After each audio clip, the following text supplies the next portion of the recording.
اکثر آپ نے اخبارات کے کالمز میں اور میگزینز کے مضامین میں اوپر ایک لائن دیکھی ہوگی، گزشتہ سے پیوستہ۔ یعنی کہ اس کا مطلب یہ ہے کہ ہم جو بات ابھی کرنے جا رہے ہیں یہ ماضی میں کی گئی بات کا سیکول ہے، تو اس ویڈیو کو آپ گزشتہ سے پیوستہ ہی سمجھیں۔ میں ہوں مجیب عباسی اور آج ایک بار پھر سے ہم بات کریں گے ڈی ایچ اے فیز 5 اسلام آباد کی کرنٹ پرائسز، ڈیولپمنٹس اور گروتھ کے حوالے سے۔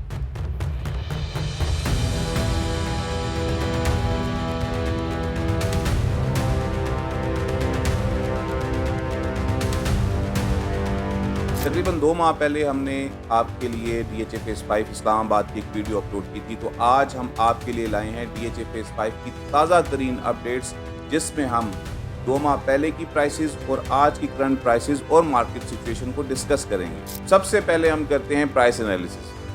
تو 2 ماہ پہلے جو ہم نے ویڈیو اپلوڈ کی تھی اس میں ہم نے آپ کو بتایا تھا کہ 5 مرلے کی ایوریج پرائس ریزیڈنشیل پلاٹ کی وہ ہے 1,25,00,000، جو کہ اب ہو چکی ہے 1,45,00,000۔ 8 مرلے کی ریزیڈنشیل پلاٹ کی اگر ہم بات کریں تو 8 مرلے کی پرائس ہم نے آپ کو بتائی تھی کہ 1,60,00,000 تک ہے، جو کہ 2 ماہ میں بڑھ کے 1,80,00,000 سے 1,85,00,000 روپے تک آ چکی ہے۔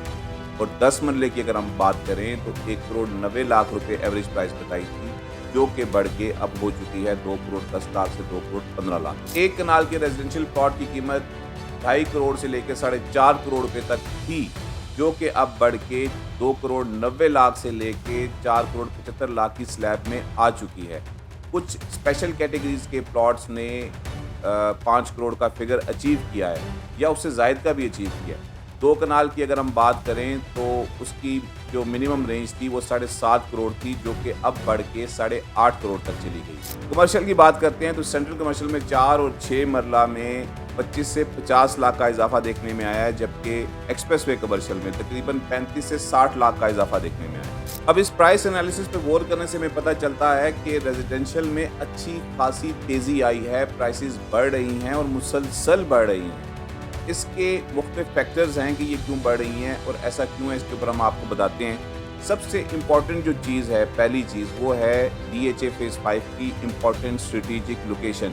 اسلام آباد ایکسپریس وے پہ لوکیٹڈ ہونے کی وجہ سے اس کو خاصی اہمیت حاصل ہے۔ دوسرا امپورٹنٹ فیکٹر ہے وہ ڈی ایچ اے فیز 5 پہ جو افیکٹ ہوا ہے وہ ہے بجٹ میں دیا جانے والا ریلیف۔ اس سے انسٹنٹلی اس کو فائدہ ہوا ہے۔ ایک تو پرچیزر کا ٹیکس آدھا ہو گیا، ایف ای ڈی کو ختم کر دیا گیا اور نان فائلر کے اوپر خریداری کی کوئی پابندی نہیں لگی۔ اس وجہ سے انویسٹرز کا، اینڈ یوزرز کا، بلڈرز کا رخ اس طرف ہوا، ڈیمانڈ بڑھی اور ابھی بھی لوگ ڈی ایچ اے کے تمام فیزز میں سے ڈی ایچ اے فیز 5 میں زیادہ انٹرسٹ شو کر رہے ہیں۔ ابھی بھی اس میں بہت زیادہ پوٹینشیل ہے۔ آپ کو یاد ہوگا کہ 2 ماہ پہلے ڈی ایچ اے فیز 5 کی ویڈیو میں نے آپ کو بتایا تھا کہ D H A phase 5 investment کے لیے آئیڈیل ہے۔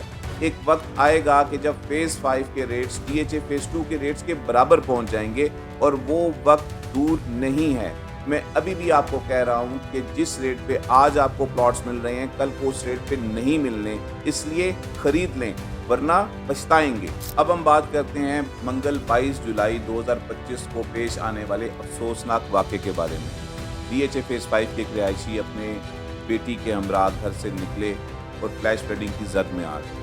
آپ یقیناً اس واقعے سے آگاہ بھی ہوں گے، آپ نے ویڈیوز بھی دیکھی ہوں گی۔ ٹیم پراپرٹیات لواحقین سے اظہار تعزیت کرتی ہے اور ان کے غم میں برابر کی شریک۔ اب اس افسوسناک واقعے پہ غلطی یا ذمہ داری کس کی بنتی ہے، اس بحث میں پڑے بغیر چند گزارشات ہیں جن پہ عمل کرنے سے ہم مستقبل میں ایسی سچویشنز کو اوائڈ کر سکیں۔ پہلی ذمہ داری میری اور آپ کی ہے، انڈیویجول کیپیسٹی میں ہم ایسے رسک نہ لیں جن میں جان کا خطرہ ہو۔ پانی کھڑا ہے یا کوئی پانی کا ریلا گزر رہا ہے تو کوشش کریں کہ راستہ بدل لیں، لمبا روٹ لے لیں۔ اگر یہ ممکن نہیں ہے تو کسی محفوظ جگہ پہ پہنچ کے پانی کے گزرنے کا انتظار کر لیں، کیونکہ اسپیسیفکلی پوٹوہار کی زمینی ساخت اللہ نے ایسی بنائی ہے کہ یہاں پہ پانی کھڑا نہیں رہتا، نکل جاتا ہے، تو تھوڑا سا ویٹ کر لیں۔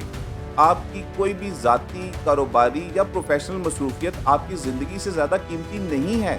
دیر سے پہنچنا کبھی نہ پہنچنے سے بہت بہتر ہے، تو اپنی اور اپنے پیاروں کی زندگیوں پر رسک مت لیں۔ دوسری چیز یہ ہے کہ برسات ہر سال آتی ہے، ہر سال فلڈنگ ہوتی ہے، اس کے لیے ہمیں وقت سے پہلے پیش بندی کرنی ہوتی ہے۔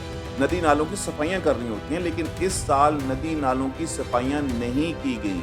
یہ لازماً ہر سال برسات سے پہلے ہو جانی چاہیے۔ تیسری چیز یہ ہے کہ نیچر کے ساتھ چھیڑ چھاڑ انسان کو ہمیشہ گھاٹے میں لائی ہے۔ دریاؤں اور ندی نالوں کے راستے کو تنگ کر کے وہاں تعمیرات کر کے آپ قدرتی آفات کو دعوت دیتے ہیں۔ آپ کی کنکریٹ کی مضبوط دیواریں پانی کے غضب کے آگے تنکے ثابت ہوتی ہیں۔ سوسائٹیز ضرور بنائیں، تعمیرات ضرور کریں، لیکن دریا سے جگہ چھینیں گے تو دریا اپنی جگہ ریکلیم کرے گا اور اس میں نقصان صرف اور صرف قیمتی انسانی جانوں کا ہوگا۔ چوتھی اور آخری گزارش ہے کہ درخت لگائیں، ماحول کو بچائیں۔ یہ فلیش فلڈنگ، یہ لینڈ سلائڈنگ کی کہانی یہاں پہ ختم نہیں ہوئی۔ یہ مصیبتیں ہر سال ہم پہ آتی رہیں گی۔ ماحولیاتی تبدیلیاں بہت الارمنگ ہیں۔ عمران خان چیختا رہا کہ درخت لگاؤ، ہمارے ماحول کو خطرہ ہے، لیکن سب نے مذاق اڑایا، الزامات لگائے۔ آج یہی مصیبتیں، یہی آفات ہر سال ہمیں منہ چڑھا رہی ہوتی ہیں۔ ابھی بھی وقت ہے کہ ہم کلائمیٹ چینج کے خلاف اپنی جدوجہد کو تیز کر لیں تاکہ موسم کی بے رحمی اور قیمتی جانوں کے ضیاع سے بچ سکیں۔